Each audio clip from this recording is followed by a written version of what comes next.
आपण पाहत आहात बागलाण वृत्तांत, खबरबात महाराष्ट्राची।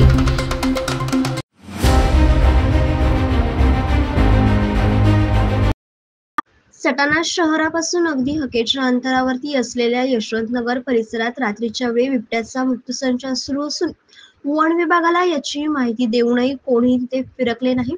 मात्र परिसरातील नागरिकांनी रात्रभर शिव मुठीत धरून एकमेकांना आधार देत बिबट्याला हाकलून लावण्यात यश मिळाले।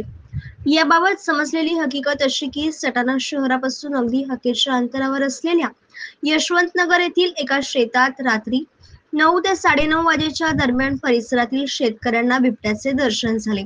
त्यामुळे परिसरातील नागरिक भयभीत झाले होते। त्याच दरम्यान या बिबट्याने तेथील एका बोकड्यावरती हल्ला करून त्याला ओढून नेत असताना परिसरातील तरुणांनी गाडीचे लाईट लावून त्याला अटकाव केला होता। पण बिबट्या तिथूनच हलता हलत नसल्याचे बघून परिसरातील तरुणांनी याची माहिती सटाणा वन विभागाला दिली असता रात्री वन विभागाचे कोणीही कर्मचारी आले नाही। सटाणा पोलीस स्टेशनला याची माहिती समजली असता सटाणा पोलिसांनी घटनास्थळी धाव घेतली, पण दुर्दैवाने वन विभागाचे कोणीही आले नाही। हा प्रकार रात्री 1:30 ते 2 वाजेपर्यंत चालला होता। अखेर परिसरातील नागरिकांनी एकत्र येऊन लाठीकाठी सोबत घेऊन मोठ्या गाडीच्या लाईटचा आधार घेऊन त्या बिबट्याला हाकलून लावण्यात यश मिळवले, पण तोपर्यंत रात्रीचे 2 वाजले होते।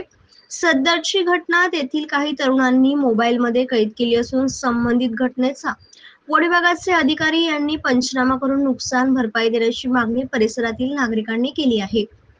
बागलाण वृत्तांतासाठी संतोष जाधव।